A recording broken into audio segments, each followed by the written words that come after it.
कराची की मवेशी मंडी की रौनकें उरूज पर हैं। शहरी अपने बच्चों के साथ जानवरों की खरीदारी का लुत्फ उठा रहे हैं।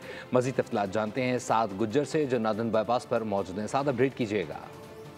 कुल ईद उल अज़हा की आमद का सिलसिला है और शहरियों ने मुख्तलिफ मवेशी मंडियों का रुख कर लिया है, जहाँ पर हम ये देख रहे हैं कि एक तरफ ख़रीदो फ़रोख्त और भाव ताव तो चल ही रहा है, साथ साथ फैमिलीज़ भी बेहद इंजॉय करते हुए और हमें यहाँ पर घूमते फिरते नज़र आ रही है। अस्सलाम वालेकुम। यहाँ पर हमारे साथ फैमिली मौजूद है कि बच्चे हम यहाँ पर देख रहे हैं कि बहुत इंजॉय कर रहे हैं और खूब हल्ला गुल्ला हो रहा है। क्या कहना चाहिए? जी बिल्कुल, हर साल ये बहुत इंतज़ार करते हैं मेरे बच्चे तो बिलखसूस कि ईद उल अज़हा आए और जो है हम गाय मंडी जाएँ और कुर्बानी देखें। शौक़ से इनका शौक़ है, इसी वजह से मैं इनको लेकर आया हूँ इनका शौक़ पूरा करने।